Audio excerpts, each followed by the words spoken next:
Hello, everybody, and welcome to War Rocket Ajax. This is San Diego's most devastating comic book and pop culture podcast from San Diego's most devastating comic book and pop culture show. We are your hosts. My name is Chris Sims. With me, as always, a little under the weather, is Mr. Matt Wilson. Well, I'm not sick, but there was the possibility that I broke my foot today, possibly. We were recording this, it's Saturday. We are officially, let's see, I guess if you count Wednesday, Thursday, Friday, Saturday, we're 4 days in to Comic-Con. We have 1 day remaining of Comic-Con 2014. Yeah, I don't think I actually broke my foot, but walking today was a very difficult task. Yeah, more than walking anywhere at San Diego is a difficult task. Yeah, we'll get into that later. Yes, the theme of this week's episode is that we're actually in our hotel room right now. We're roomies, as we've said in a previous episode. And the theme of the show this week is going to be the best and worst of Comic-Con 2014. We're going to do a best, and then we're going to do a worst. We're just going to... Until we run out of shit to complain about. Yeah, we're going to do those until we run out of things to be excited about or to complain about. And I guess, just so we don't complain the whole time, when we run out of bests, that's when we'll stop. And I will say, just to generally lead up to talking about Comic-Con this year, like, this is my first Comic-Con. I do not think it has been that bad. Like, by far the worst day has been today. And partially that has been because of my very excruciating foot pain. But it's also been worse today just in terms of crowding and being inconvenienced. And we'll get to that pretty soon. But up to today, I thought the con so far in general has been pretty fun and gone pretty well. It seems like every other year I have a pretty decent San Diego. Like, 2 years ago I had a really good one, but like the years on either side of that, like last year was a nightmare because of me, because I decided to spend 8 hours on the floor on Thursday and get all my shopping done, and that was a bad choice. That was a big mistake on my part. But this year everything has kind of gone, with the exception of your injury, which is still unexplained. Which is still unexplained. Everything has kind of gone as smoothly as it possibly could, but I will say, I feel like this has been, in my experience, this is my 5th, I think. This is the most surreal Comic-Con that I've had. It just, so much weird stuff going on. Well, let's get into the specifics of that weird stuff. I guess now, let's not worry about checks and recs, because all our checks and recs are going to come from Comic-Con. Right. Best and worst. Best and worst. Let's just get straight into best and worst. We're going to each do a best, then we're going to each do a worst. Okay. And Chris, you usually kick this stuff off, so let's start with your first best from this year's comic. First best, I'm going to go with a celebrity sighting. Tom Sharpling came by during my signing at Oni after I tweeted at him. He mentioned being at the show on Twitter, and I happened to see it while I was up in my hotel room. I'm a huge fan of Sharpling. I was literally listening to an old Best Show on WFMU when I saw him talking about being at Comic-Con. And his tweet, I believe, was, "Attention people at Comic-Con. Walk faster and remember you're wearing a backpack." Which is good advice. But I knew I was actually going to do the Steven Universe panel, or press room, which I did. I didn't know he was going to be at it. So like one of the things I was going to ask was, like, how did you guys hook up with Tom Sharpling? But he was there, and then he came by the signing. He got a copy of Downset Fight. He also got Stumptown.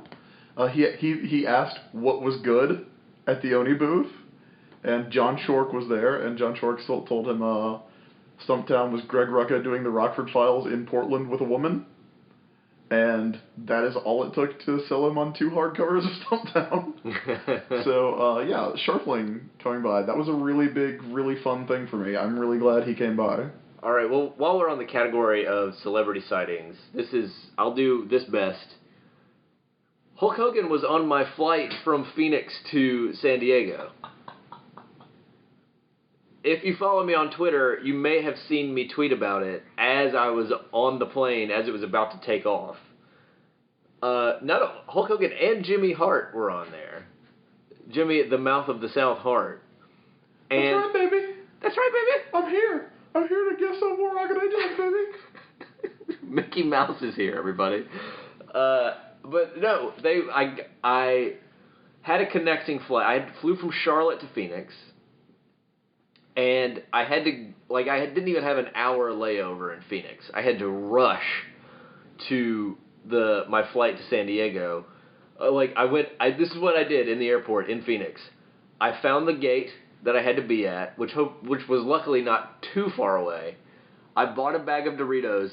I ate that bag of Doritos as quickly as I could because I was starving. And then I immediately went and boarded the plane.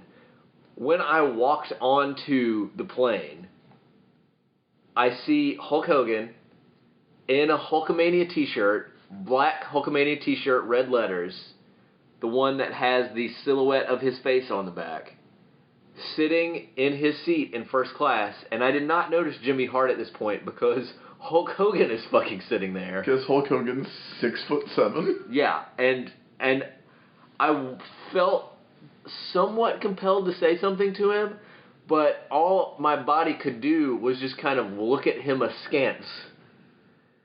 And Hulk Hogan kept the same facial expression the entire time, which just said, "Yes, I know I am him."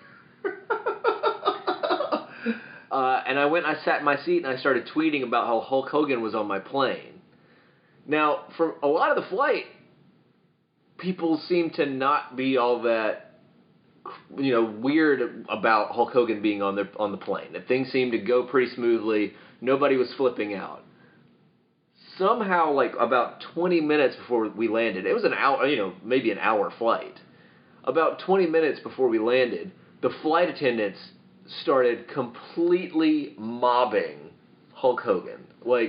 He went to the bathroom, he came out of the bathroom, one of the flight attendants approached him and was like, "Hey, we all want to get pictures with you." And so they started taking pictures. Some other girl in first class ran up and took a picture with Hulk Hogan. And the person taking all those pictures, Jimmy Hart. And that's when I noticed Jimmy Hart was on the plane, because I noticed his hair immediately. When he got up, I was like, "Oh shit, that's Jimmy Hart's hair." Only one person has the Widow's Peak Prince Valiant to that degree. And he was taking the pictures of the flight attendants with Hulk Hogan. The pilot is like, "Flight attendants, prepare for landing." They didn't move. They stood up there at the front of the plane and kept talking to Hulk Hogan until they were like, "We absolutely have to go get ready now." And one of the flight attendants came back to me to gather up some of the last remaining trash, and I just said to her, "I guess you're probably only going to have one opportunity to have Hulk Hogan on your plane." And she was like, "Yeah, I probably do. I had to make the most of it." She was super pumped about Hulk Hogan being on the plane. And then today, Saturday morning, I got to the floor pretty early, and I saw Jimmy Hart standing around at a table, and I talked to him for about 10 minutes about my brother going to NWA shows at the Shelby City Park.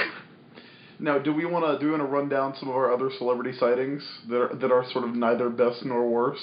Well, do we want to do worsts? I guess if we're doing a category of celebrity sightings, do we want to do worst? Let's do worst. I think we probably have the same one. They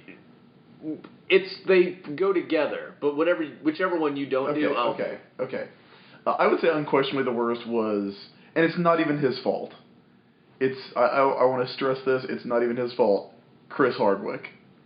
We were trying to meet up with some friends tonight to go get dinner. We walked past Hall H right as it was letting out after the fucking Avengers panel. People were gathered on the sides of the streets to see Escalades leaving Hall H. To see Escalades, which have tinted windows, so you can't see who's in them. No! They're just looking at Escalades driving by. And the Escalades drove by, people started cheering, and I was like, I started yelling, it's just a car. It's just an Escalade, guys. Go to a Cadillac dealership. You can look at them all you want. And a guy was sitting next to me, and he's like, but no, dude, the Avengers are in there. And I was like, they're not the real Avengers. Chris Evans is a very handsome, talented man. He didn't really punch Hitler, guys. So we're like in the middle of this mob, this crush of 50,000 people, and like some dude turns around and he goes, "That's Chris Hardwick," which is a phrase I never thought I would hear yelled with that level of passion. Now I will say, I met Chris Hardwick last year at this show. Could not have been a nicer gentleman. I went to a Chris Hardwick show in Chicago at Zany's that Huge invited me to. Yeah. I met Chris Hardwick after that show. Very nice. Very nice guy. He was actually cosplaying as Marty McFly. So I want to stress, nothing against Chris Hardwick. That dude has some dipshit fans. Because this dude in front of me whipped around. Well, we should explain that Chris Hardwick kind of started jogging up and high-fiving people. Yeah, he was like, it's like he was coming to the ring. Yes. He was running through a crowd with his arms out, slapping fives with people. And this dude in front of me whips around, smacks his giant bag full of bullshit into me, stomps my foot, shoves me in the chest to get me out of the way as I'm trying to get out of the way, because I don't give a shit about slapping fives with Chris Hardwick, you know? I shook his hand.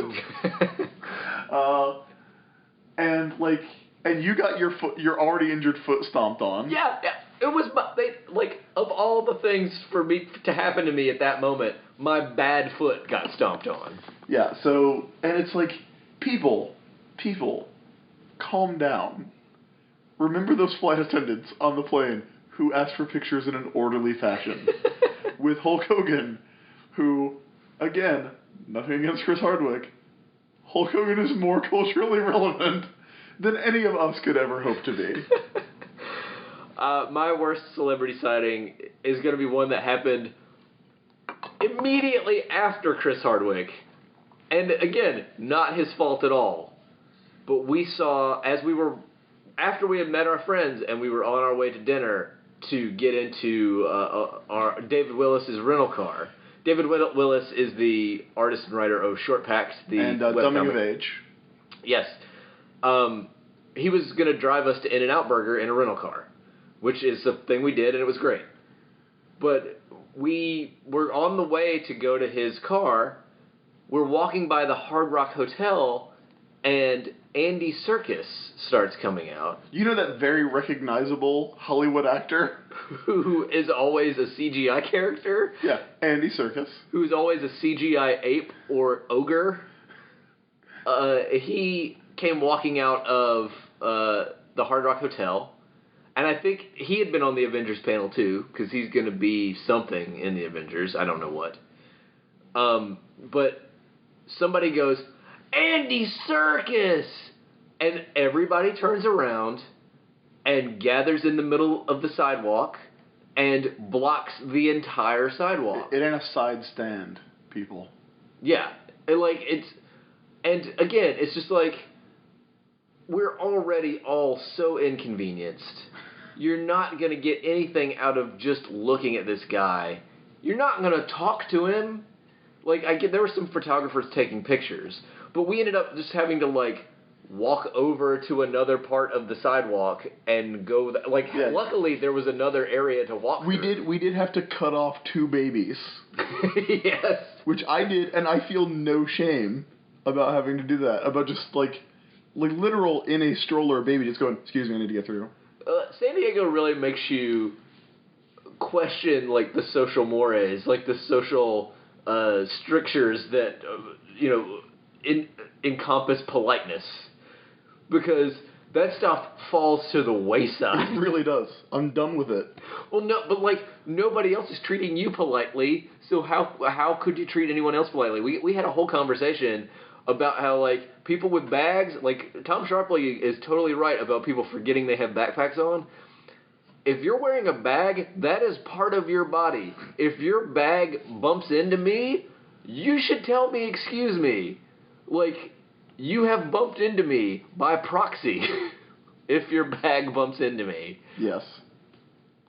The same goes if you happen to be in a steampunk outfit and have a very long feather in your pirate hat. Yeah, there was a lady with wings walking around outside in the lobby of the convention center today that I saw. I managed to get around her to not get hit with her giant wings, but I saw those wings hitting other people. All right, so other celebrity sightings. Not necessarily best and worst, but what do we got? Let's see. CM Punk, I did not see because he was on the floor on preview night before I got here, but he owns or owned a copy of Downset Fight.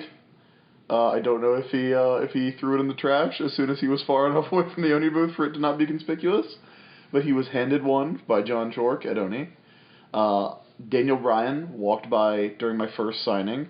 And again, if I didn't jump over that table to go get Daniel Bryan, you guys can calm down about Andy Serkis. Let's see. We saw Sean Astin. At the Nickelodeon party. We went to a Nickelodeon party, and Sean Astin got onto an elevator. You had an elevator experience. Yeah, I saw David Faustino. I got on the elevator when I had come back up here today to get my badge, which I had left here after I had taken a lot of Advil for my foot, and I got on the elevator. Somebody else rushed over to get on the elevator with me. Turns out it was David Faustino, who you may remember was Bud Bundy, but who is also the voice of Mako on The Legend of Korra, which is a show I like a whole lot. And kind of had a calm interaction with him where he said, he started the conversation. He said, how's your con going? And I said, oh, my foot really hurts. I think I effed it up. But, other than that, it's pretty good. I'm having a pretty good time. What are you up to? Probably a lot of panels and stuff. And he started talking about how there's a Legend of Korra game coming out, and a lot of what he's doing is for that. We got off the elevator. I asked him if he went to that Nickelodeon party. He said no. My wife and I got too caught up in watching Dateline, which is amazing. And celebrities, they're just like us. They're just like us. They just watch Dateline like us. And there was Janet Varney, who is the voice of Korra, standing out in the lobby of our hotel. So I met her. I dropped your name, Chris, with her. Said, I work for ComicsAlliance. You may remember Chris Sims. He interviewed you. And she said that she did remember you. Now, I believe I said this on the show last year. This is, of the past 3 years, this is the first year that I have not interviewed the cast of Korra. I did them 2 years in a row. She remembered me last year from the previous year. And was very nice. And now apparently, said she remembered me to Matt. So Janet Varney and I are getting married. But after those introductions, I talked to them about working with Henry Rollins, who is the villain on this season of Korra, which was a very enjoyable conversation. Let's see. We also saw Rosario Dawson, Josh Brolin, and Frank Miller. Which are two beautiful people, and Frank Miller. Yes. It was a weird thing on the show floor where it was just make way, coming through, and everybody parted to the sides. A bunch of security guys went past. There was Rosario Dawson, and it was wow, what a beautiful human being. Yeah, super amazing looking. There goes Josh Brolin. Wow, what a beautiful human being. Handsome man. Frank Miller walks by. Who's that goon in the hat? Wearing a Sin City t-shirt. Do you think it's better for Hulk Hogan in a Hulkamania shirt or Frank Miller in a Sin City shirt? I think Hulk Hogan in a Hulkamania shirt is totally fine. You can't imagine him in anything else. Wrestlers wear their own shirts all the time. Daniel Bryan was wearing a Daniel Bryan shirt. Was he? Yes. I mean, it makes sense. Yeah. Frank Miller wearing a Sin City t-shirt is just like a little sad. Yeah. Yeah. I don't know why that distinction exists, but it does. Let's see. Wesley Snipes, I You saw Wesley Snipes? Who is about 4'10". Yeah. I saw Kristen Shaw as I was getting ready to go into the Bill Finger panel. I think she was coming out of another panel, but I saw her very briefly.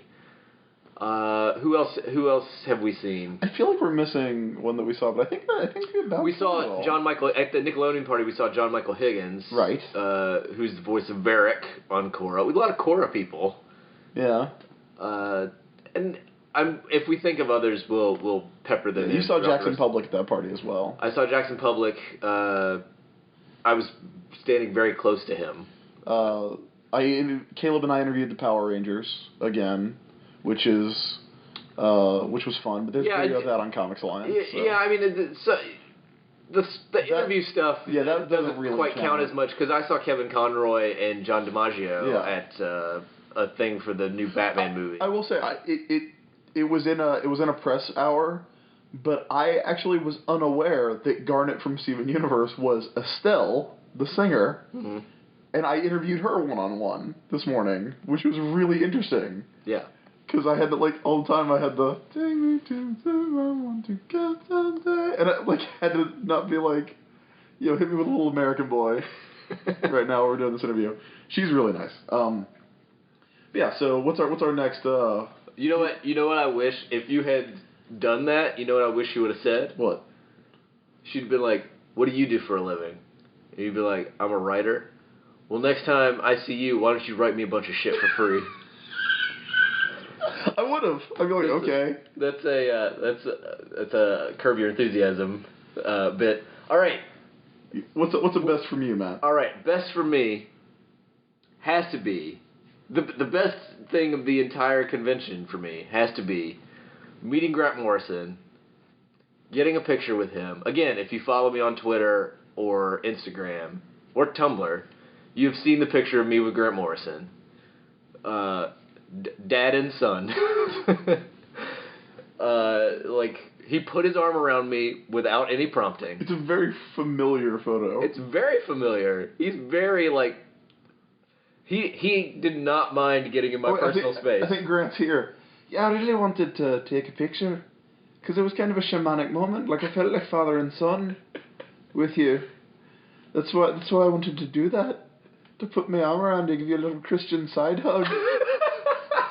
Thank you, Grant. Thank you for stopping by. So, after that moment, I had interviewed him about Multiversity. That's up on ComicsAlliance. It went up the day of, which not a lot of our Comic-Con stuff has done that because we have some longer interviews and bigger pieces. That went up the day of. It was a great interview, even though it was very short.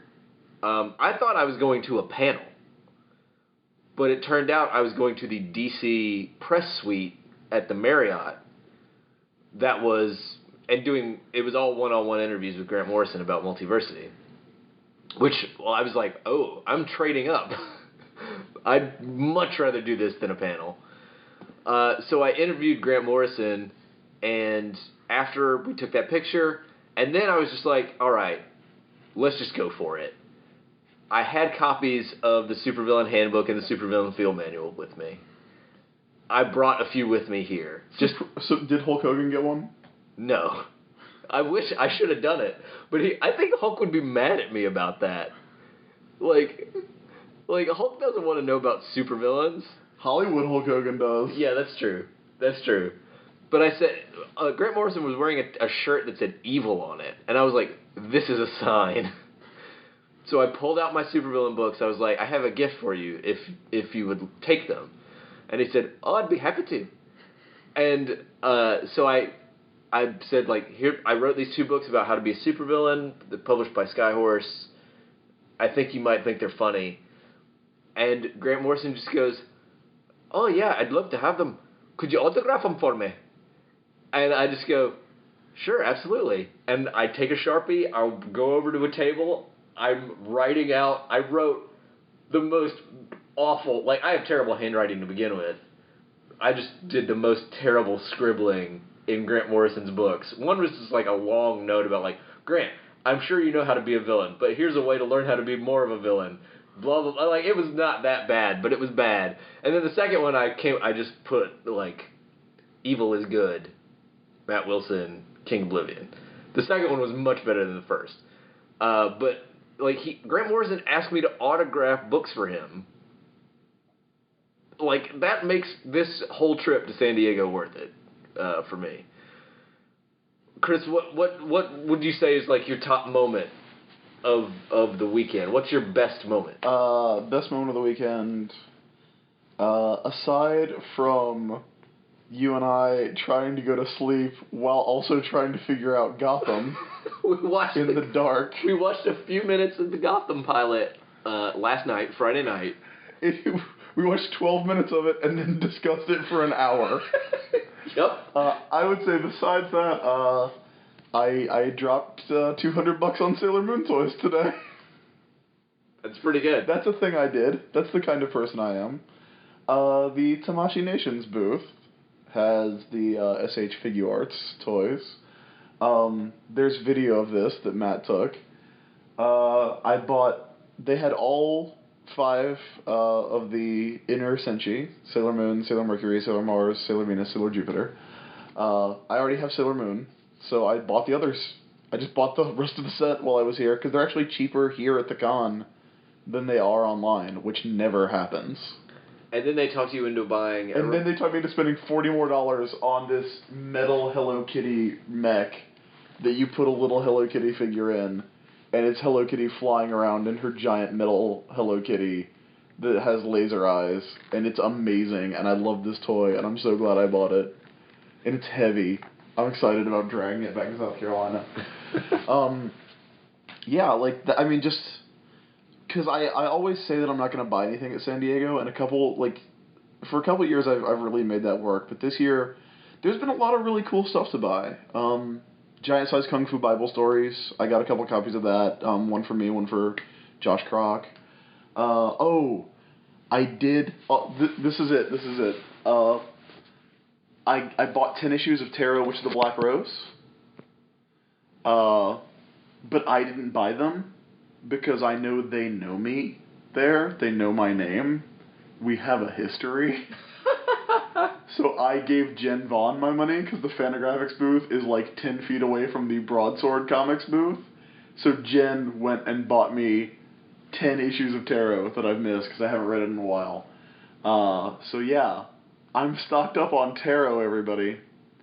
There's a Christmas issue about the Krampus. Are you saying expect a new piece on ComicsAlliance about Tarot? I'm saying expect a review of the 9-part story. Keep in mind that Tarot is a bi-monthly book, so a 9-month or a 9-issue story in Tarot goes a year and a half. Yeah. And I read the first issue, and it's all about Tarot getting spanked. Great. That is the plot. I'm stoked. Great. Matt, hit me with the worst. All right, so I guess we just did best moments. Best moments. So I guess we got to do worst moments. Was there a worse moment than getting punched because of Chris Hardwick? That was a pretty bad moment. I mean, I'd say in general the worst moments of the con of San Diego, and I think this is true every year, even though this is my first, is just the moments where you're trying to get from one place to another. Like, if you're out on the show floor, there's cool stuff out there to see, and there's cool stuff to do. But to get from one place to another is terrible. But as far as specific moments go, I don't know if this is a flat-out worst. It's kind of just like my funniest moment, but I'll include it because it involves me going to the floor. So on Thursday, Chris, you had said something about how at the DC booth there was a statue, immortalized in bronze, a statue of sad Batman from the promotional photo from Batman v Superman. Batman v Superman: Dawn of Justice. Yes. Yeah, you know the picture of Ben Affleck looking like George Michael from Arrested Development Right. in the Christmas episode. They made a statue of that, and it's fucking 15 feet tall. And it's exactly what it looks like, a bummed out Batman walking home like from just getting dumped. Right. So he dropped his ice cream. He dropped his ice cream. So Friday morning, before I went to go interview Grant Morrison, I was like, I'm going to go to the show floor. I needed to go to the show floor anyway because I've been putting together a sketchbook as a contest prize for ComicsAlliance. A selfie sketchbook, which I think is turning out really great. It's really fantastic. And as part of that, so I went to go pick up the selfie sketchbook and give it to the next artist and take a picture of that Batman statue. So I get to the interview, the DC press people are all standing around, but DC All Access went in and filmed a thing before I went in and interviewed Grant Morrison. So I'm standing out there with some other press people and one guy from DC All Access who didn't get in the room somehow. And I'm just joking around saying like, yeah, I had to go to the floor this morning and take a picture of Sad Batman. Have you seen the Sad Batman statue? It's the best. I love Sad Batman. Now, everybody is getting a kick out of this. Everybody's getting a kick out of talking about the Sad Batman statue, including the DC All Access guy, who is about to pipe up and say something about the Sad Batman statue. And then Dan DiDio walks by.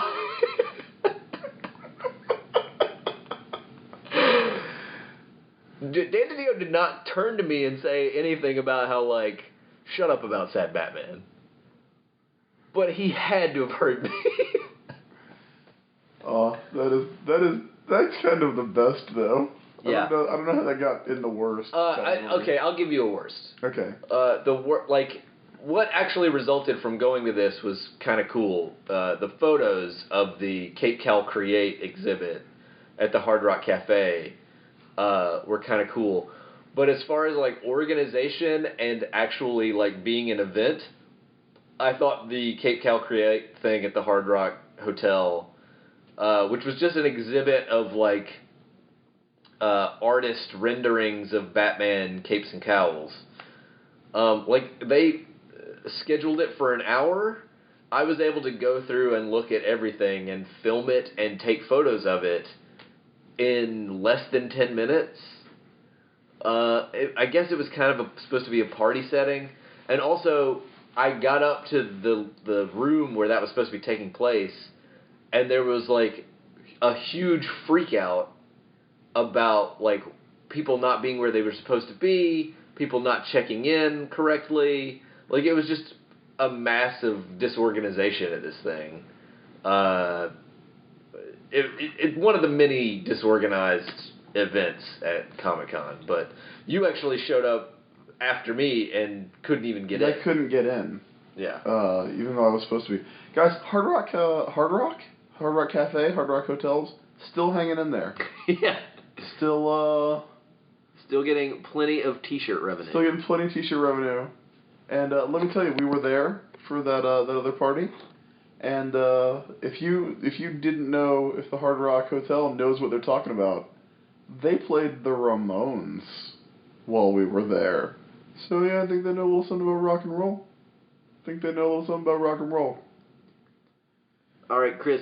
I kind of gave two moments there. Do you have a worst moment in mind? I don't want to do a worst moment. I want to do a worst advertising. Oh, are we going to do the advertising conversation now? Yeah, let's do the advertising conversation. Because this is going to take a while. Guys, you may want to put the podcast on pause. Go fix yourself a hot or cold beverage. Go make a pot of coffee. Do some stretches. Do a couple lunges. Throw a couple diamond cutters. Get ready. There's so much competition for worst advertising. Can we just talk about advertising in general at Comic-Con? How stupid it is? How pointless it is. Okay, the example that you gave as soon as you got here. Yes. On Thursday. Yes. Was there are buses driving around. Yes. The whole time. All of Comic-Con, there are buses driving around in circles With nobody on them. With very large vehicles. Yes. With nobody on them. With nobody on them that just say Game of Thrones on the side. Yeah. As if none of us were aware that this show called Game of Thrones is on HBO. Yeah. This is what I fail to understand about all the advertising at Comic-Con. Who is it for? Do you not think that the people who paid money to come to an event that is entirely based on not comics, but comics and TV or movie and TV projects that are based on comics, don't know what Gotham is? Yeah, it's if you are going to objectively measure the worst advertising, it's those. Because it's the buses, and they also have, just billboards mounted on flatbed trucks, and all they do is drive around the convention center. And there is, a measurable environmental impact from those. Those are, you can quantify that those are making the Earth worse. Yeah. But, if we're gonna just say, okay, those are in the Hall of Fame for terrible advertising ideas, because A, it's pointless, B, it's harmful, then I would say, there beyond those, so much competition for dumb advertising. I am a big fan of hating the stupid San Diego backpacks. Yeah. Because, oh man, do you want something to awkwardly carry around everything that you get to smack into other people that also makes you look like a huge tool? Good news. We have those backpacks. But there's two shows in particular. And the funny thing is I can't remember either of their names, so great job on the advertising. One of them is a TNT original drama starring Sean Bean. Yeah, I don't remember the title. It's actually across from our hotel. But it's dark out, so we can't see it. And it's it has a they're promoting it with this hashtag, the hashtag Don't Kill Sean Bean, which is 17 characters. They have chosen to promote this not just on a massive billboard on the side of a hotel. At the airport, they have it on the baggage carousel. And that's the worst. We were talking about it, and you were like, well, you do stand there and look at it for minutes at a time. But then it's yeah, but do you associate do you associate positive experiences with staring at the baggage carousel? I don't. So that's bad. Here's the other thing about that particular example. I haven't seen word one about that show anywhere else at the entirety of Comic-Con. Right. So I don't know what it's about. No idea. I'm going to be very disappointed. I'm not going to watch this show, but I'm going to be very disappointed if it's not a show about people trying to kill actor Sean Bean. Yeah, which I think would be a great show. Yeah. The other one, the one that we've been joking about all weekend, is the Blacklist. The Blacklist is what it's called. It's a show with James Spader on NBC. I think James Spader's here. James, do you want to say some words to the folks?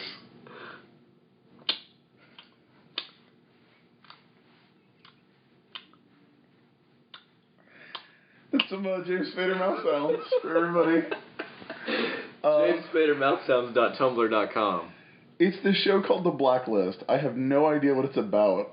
All the ads for it are James Spader, in a fedora, looking 100% MRA, tipping his fedora, and then, these smarmy-ass quotes. And, the one that's, the one that was, put on Twitter as mansplaining the TV show it's a picture of James Spader in a black fedora, turning away from the camera, and it says, "I never tire of being correct." This is on the front of a restaurant. Yeah. They have covered the front of a restaurant in an ad for a show where James Spader's an asshole. I don't know, I don't understand it. Now, I will say, this is not as, a couple of years ago, we talked about it on Ajax, because I called you, and this is all I wanted to talk about, what I called. This is not as bad as when they had the fake mental patients. Right.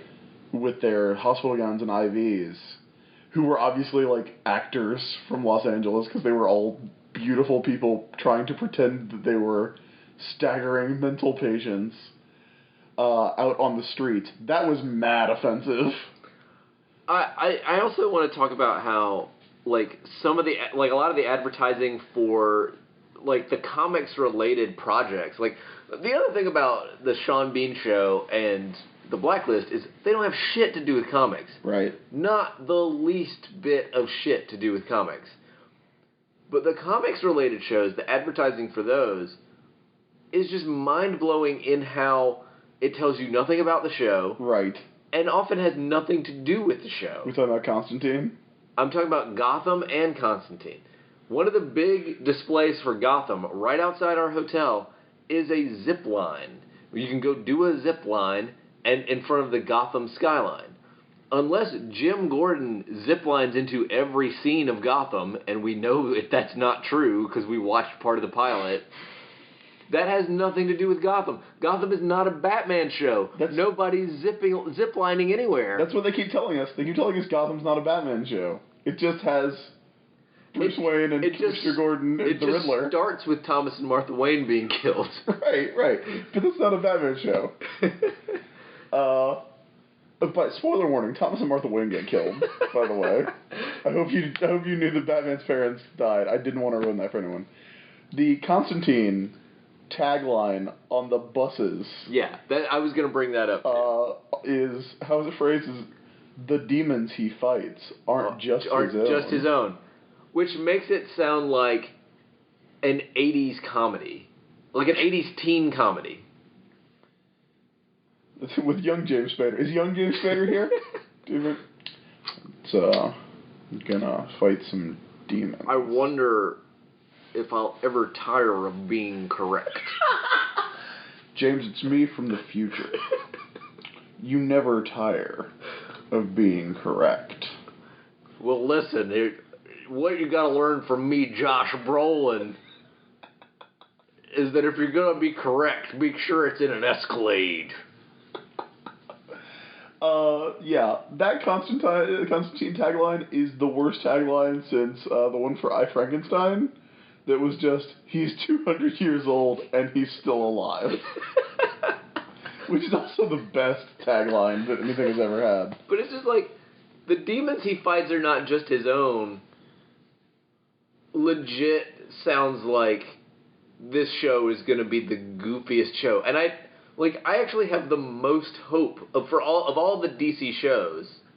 I have the most hope for Constantine, possibly. Like, The Flash looks like it could be okay-ish, but it's got murdered mom right there at the beginning, which I'm not super into. Can you talk about the flashback in The Flash? It's a sepia-tone flashback to the year 2000. Oh, TV is awful. San Diego Comic-Con has made me hate television. It's true. Because you know what? We went to that Nickelodeon party. We were there for 2 hours. iCarly didn't show up. It's very upsetting. It's also weird. There's HBO advertising everywhere here as well. And it's all, like the elevators in our hotel are covered with ads for The Leftovers and True Blood. And again, how could you not know that those shows exist? I actually did not know The Leftovers existed until I got here. Okay, well then that advertising worked on you. I mean, it didn't, but I'm not going to go watch The Leftovers, because all those ads are like giant pictures of faces, and some of them say Leftover, and some of them say Departed. Yeah. It kind of makes me want to watch that movie, The Departed. Or eat some leftovers. Eat some leftovers. I mean, The Leftovers is a weird HBO Left Behind show anyway, which I don't get, but yeah, whatever. Yeah. The advertising is mind-boggling here. It's so, like... Because that's what San Diego is. Like, there's no point in romanticizing it. Like, we've had a lot of fun. We've had a lot of, celebrity sightings and stuff. But San Diego is an advertising convention. Sure, but to me, there's a huge difference between. I don't want to go to Hall H and hear Robert Downey Jr. talk about the Avengers, right? Right. But at least I get that. I get that you get the actors or whoever, a director, to pitch a project to an excited audience. Right, right. Like, it's proven a time and time again to not work, which is why I don't get why they keep doing it. But, like, Snakes on a Plane did not do any better because people were really excited about it at Comic-Con. We'll think about it. Snakes on a Plane is an outlier. That's like, that's only happened once. I mean, I think about all the stuff that's been promoted at Comic-Con. I mean, Pan Am, the AMC Prisoner remake. What was the big one? What was the big one last year? Some dumb thing. The joke would have been hilarious if I could think of more than 2 examples of shit that has flopped hard. Well, certainly that show that the mental patients were walking around for did great, right? That we don't know what it is. That mega offensive bullshit. Has there been any good advertising? Like, do we have a best, like, something that we've seen and we're like, okay, that's pretty cool? I've seen... Well, I'll say this much. When the advertising is, like, actually for something, like, lets me know what something is about, I'm good with it. Like, I haven't been compelled to go actually check it out because the lines have been really long. But right next to the Gotham zip line is a huge installation for the marathon of The Simpsons that's going to run on FXX. Now, on the one hand, I don't think that installation is going to make anybody watch or not watch that long marathon of Simpsons episodes. On the other hand, it's kind of cool. There's a giant Homer head peeking out of the ground that people can walk through and I guess like see Simpsons stuff inside of. And there's like a Marge cotton candy stand. Like at least there's like stuff to get there.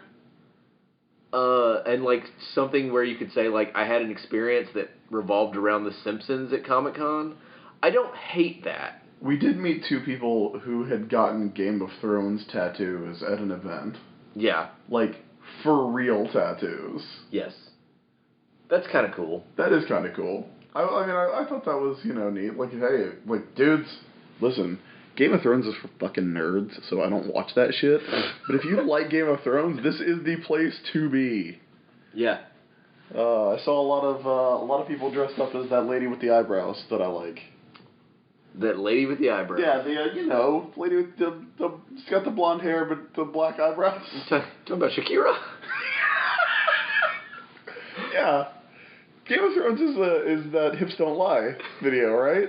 Yeah. That's what Game of Thrones is, basically. I've got it, nerds. I actually have also liked, here's the thing, though.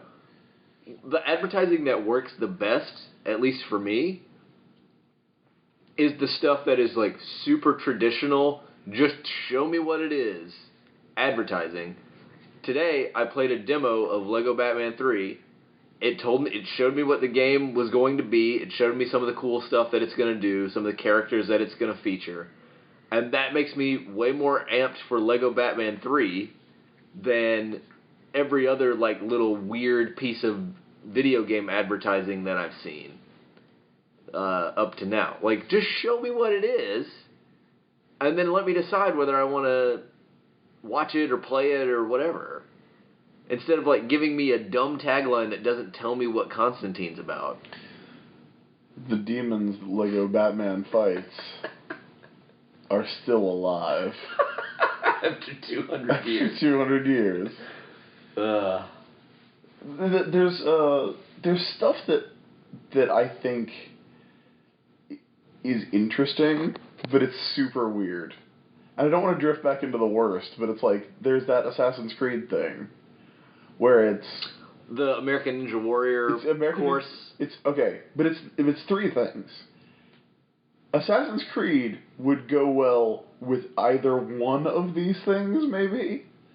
Because, they've got the American Ninja Warrior course, and it's like, oh, that makes perfect sense. Assassin's Creed, parkour. There's an obstacle course out by the...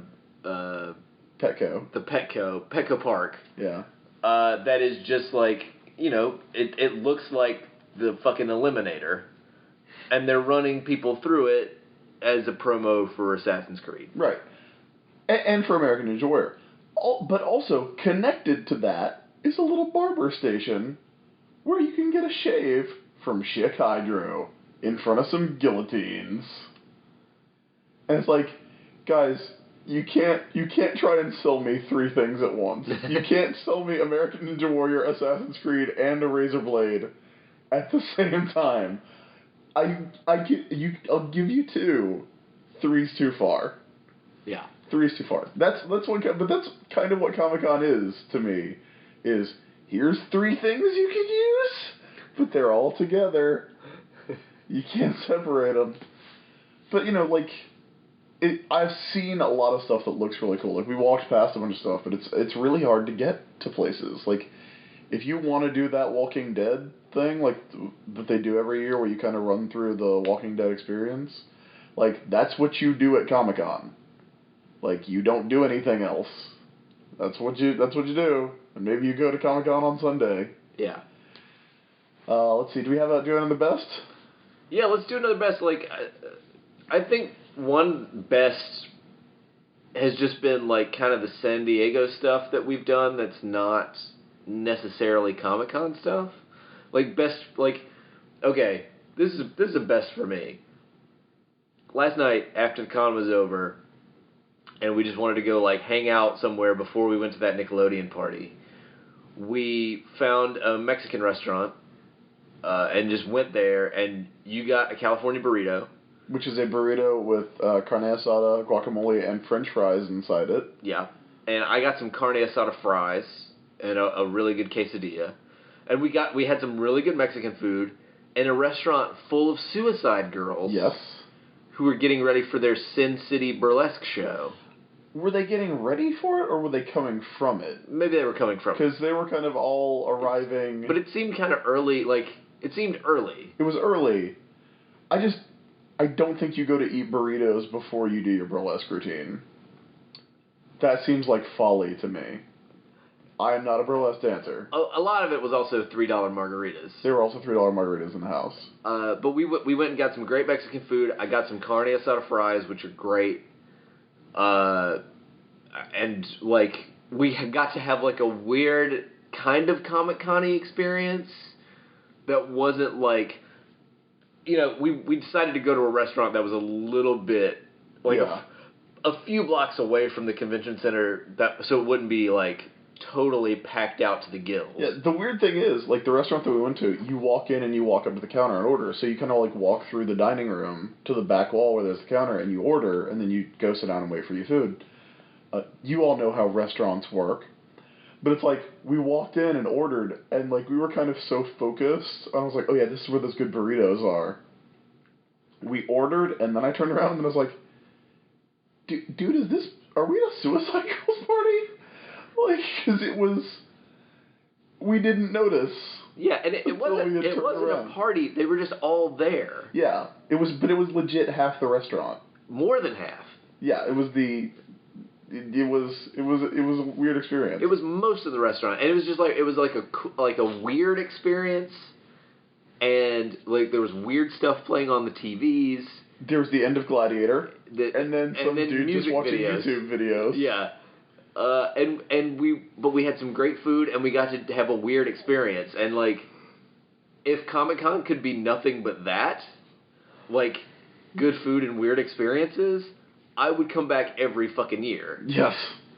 If it was that kind of stuff and not just like standing around waiting for somebody to take a goddamn picture, then I would be all in for it. I would have no hesitation about coming back. Let's talk best cosplay then. What's the best cosplay you've seen? Well, do you have another best, like, kind of just, like, outside the con experience, or outside the con kind of thing? I was stoked about In-N-Out. In-N-Out was great. In-N-Out's always good. In-N-Out I look forward to. Yeah. Let's see, what else did we do? Oh, we went to that Thai restaurant. That was really good. The first night, Thursday Yeah, night. that Thai restaurant was good. Yeah, In-N-Out. I'm always up for... You got a hat for your wife?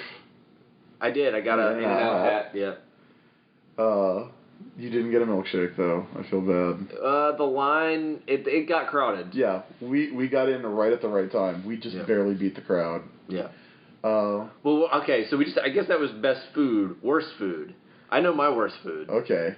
My worst food was my lunch today, which was a personal pizza that was burnt. But I had the choice between a burnt personal pan con pizza or an almost not cooked at all personal pan con pizza. So I got the burnt one. It would actually have been okay if it had cost $3.50. It cost $8.50. Jesus. And then I bought a $4 Coke to go with that. I know, I was sure that your worst food was going to be frozen yogurt that we went and bought. No, it's not the worst. It's just not ice cream. I wish you could all deal with Matt Wilson eating frozen yogurt. I like froyo. I did not complain at all when we were there. You did not. You waited as though we are an old married couple. You waited till we were back at home. You didn't want to air our laundry in public. Listen, frozen yogurt is okay, but there's no way to eat it without thinking about how ice cream is better. That's weird because I eat it all the time and go, oh, this is delicious. I eat it, I'm like, I could be eating ice cream. That's what I think the entire time. I had a breakfast burrito this morning that I bought in the hotel. That was actually pretty good, but it tasted like buffet cheese grits, which is weird. Mm-hmm. That's kind of a comforting taste to me. No, all the food I've had is pretty good, but I don't get food at the con. Like I'll get like a cup of coffee and a Danish in the morning, or I'll hit up Starbucks at the con. And then I just eat dinner. Like, I try to power through as much as I could. The burrito I had this morning was the most I've had for breakfast. Yeah, I needed something to get me through lunch today, or get me through, like, the middle of the day. So I went and had that crummy con pizza, but I ate basically the whole thing, because I just had to get something going. Alright, so we'll say that breakfast burrito counts as worst food. Okay, let's talk about cosplay. Let's talk about cosplay. Best I've seen, and I saw. The weird thing is there hasn't been as much cosplay that I've seen this year as there was last year. I feel like maybe I'm just not seeing it, but I feel like there's less cosplay on the whole. I've seen a couple of good ones. There was a really good Balrog from Street Fighter. He had the hair. He had the hair, which was amazing. But best I've seen, hands down, was D from Racquains. On Thursday, at the Image booth, picture perfect. A beautiful girl as D from Racquains. I actually snapped a picture of her, and I'm sure it'll go up on ComicsAlliance at some point. Yeah, also, I gotta say, I don't think you liked it. Sexy Crow T Robot, hilarious. Yeah, I hated Sexy Crow T Robot. No, I loved it. I thought it was amazing. I thought it was fantastic. So, what was the best you've seen? I'll tell you what, the one that made me like run up to a guy and be like, I need to take your picture right now, was it the dog riding the motorcycle? That's not cosplay. No, it's just the dog riding the motorcycle. That's just life. That's real. I did love that dog riding a motorcycle, but the one that made me like run up to a guy and be like, I need to take your picture right now, today, was I saw Silver Surfer, and basically just like the dude, when he's not painted, has the body of the Silver Surfer. And so he just puts on that silver paint and starts carrying around a board, and he is him. Like, he looked so much like the Silver Surfer, and I snapped a picture of him and put it on the ComicsAlliance Instagram. It may be going up on ComicsAlliance too. I was super impressed with that cosplay. And it kind of seemed like that guy maybe does that every year. It seemed like kind of like old hat for him to be Silver Surfer, but he looked awesome. It was a good costume, and simple, like simple, but he really looked like the character. It did not have to do that shit where it was like, mixed up cosplay or, mashup shit. It was just a really fucking good Silver Surfer. Alright. Worst. Hit me. Start with the worst. Oh, there's so many. I've seen a lot of people cosplaying as Kevin Smith. I've seen a lot of... it's really depressing. I've seen a lot of Silent Bobs. Because it's like... Because the thing is, like, it's impossible to tell at first glance, like, is that Kevin Smith or is that a guy who wants to be Kevin Smith? And that makes me sad on the inside. That makes me make a frowny face. Yeah. But I would say just worst idea for a costume was a mashup costume of the Mario Brothers but Daleks. And I don't I don't. Why would you do that? I just want to be like, I just wanted to walk up to them and be like, what? Why would you do this? Okay, but why did you do this? It's like the mashup costumes are out of control. The craziest mashup costume I saw, and I don't want to cast too many aspersions on it because I don't know whose idea it was, but I suspect that the little girl who was wearing it did not come up with this idea. I saw a costume that was a mashup of Boba Fett and Disney's Snow White. It was a Boba Fett costume in Snow White colors with a bow on top of the helmet. And to be totally fair, like, it was a well-crafted costume. Like, it was well made. But why? Like, I guess I get something about how Disney has Star Wars now. Is that commentary? I don't know. Whenever I see a kid in a costume, and then I see, like, the kid's parents in a matching and also intricate costume, I do get suspicious. I'm like, okay, now, did you want your kid to be a stormtrooper? Or did your kid want to be a stormtrooper? Yeah. And I feel, like, which is such a weird thing, like, because Dad, I don't want your life. I don't want to be a stormtrooper.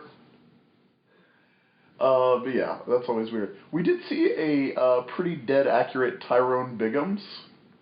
Yes. That is a weird choice to make. That is a weird costume to choose. He committed to it. He was scratching the entire walk, which was bonkers. We also saw pretty good Jules. Yeah. Who I thought it was, for a second, I thought it was Samuel L. Jackson dressed up as Samuel L. Jackson on the floor. Yeah.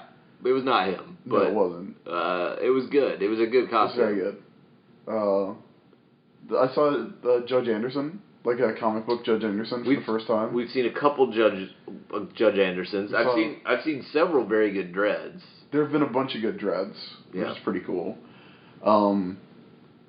So yeah, I mean, there's been good cosplay. There just hasn't been as much. I've seen 4 separate sexy Roger Rabbits. That's weird. That is weird. And you've been with me for 3 out of the 4 of them, and you haven't seen them, and it makes me feel like the con is getting to me. Like, well, I think every time... The last thing that happens before you just go, like, this shut down is you hallucinate girls dressed as Roger Rabbit. I think every time you've seen them, I've just been distracted and not paying attention. Like, I've either been looking at my phone or doing something else or, like, trying to figure out what James Spader's talking about. And I just haven't seen them. I don't doubt that they're real. There was also Sexy the House from Up. Yes. Which I don't know if that's a great costume or a terrible one. I think it rides that fence. It really does. Let's see, do we have any more best categories? I mean, I feel like we've covered a lot about Comic-Con 2014, and we're up above an hour. I'm yawning. Maybe, yeah, it's late. It's time to try and figure out Gotham again. That's our late night ritual. It's time to start talking like Josh Brolin and James Spader again. I never tire of being correct. Gotta get in my Escalade. But I guess we should do some final thoughts about what Comic-Con 2014 has been like. It's been weird. It's been super weird. I guess I should say, like, Thursday was super weird for me because I hadn't slept. Like, when I went to sleep Thursday night, I hadn't slept for 40 hours.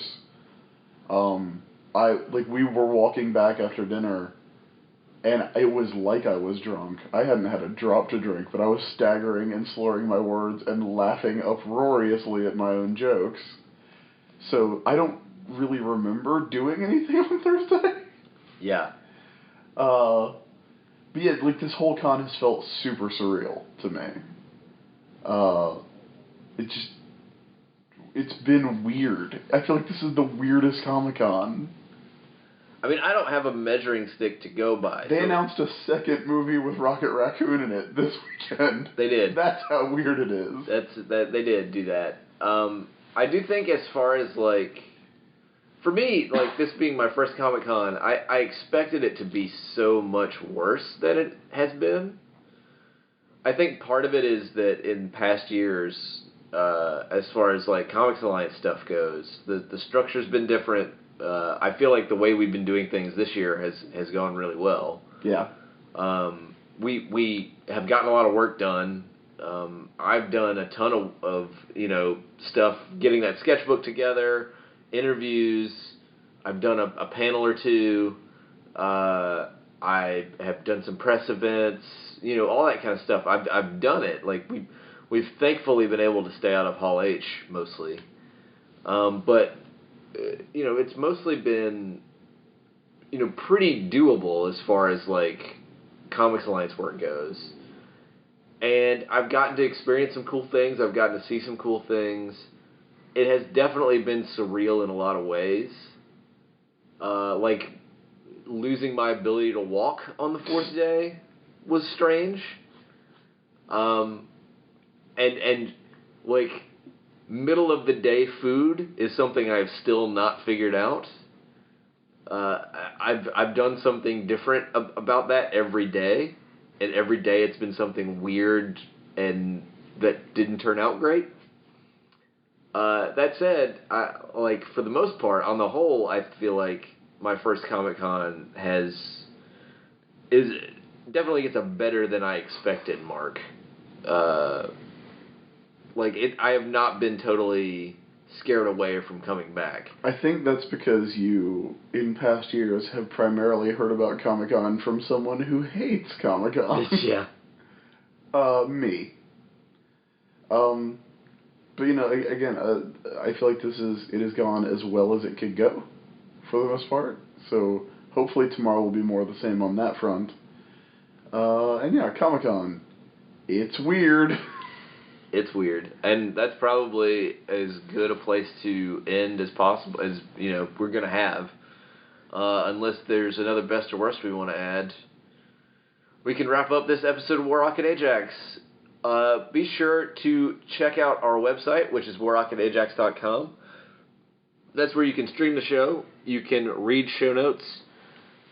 You can download the show and leave comments, do all that stuff. You can make a donation to help me cover the cost of these $200 worth of Sailor Moon action figures I just bought. You can email us at our email address, which is warrocketpodcast@gmail.com.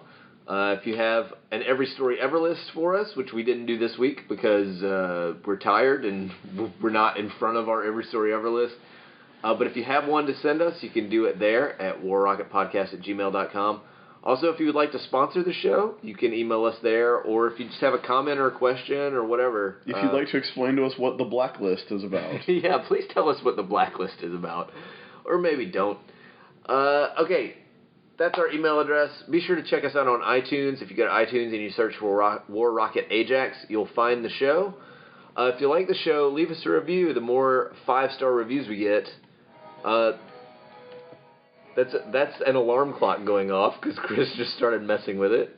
I hope you appreciate. I'm not editing this episode, so you're just gonna get that. But yes, go leave us a review on iTunes. The more good reviews we get, the more we're featured. We're going to quickly tell you all the different places you can find us on the internet. For me, all you have to do is go to about.me/Matt D. Wilson. You'll find links to my Twitter account, which is HighMindedMW there. You'll find a link to my comic, my digital comic, Copernicus Jones. I do that with Kevin Warren and Dylan Todd from Monkey Brain Comics. Issue 5 is being lettered right now. It should be on the way very soon. And you'll find ComicsAlliance linked there, which we've been mentioning quite a bit. And Chris, where can everybody find all your stuff? About.me/Chris Sims. That's ChrisSims.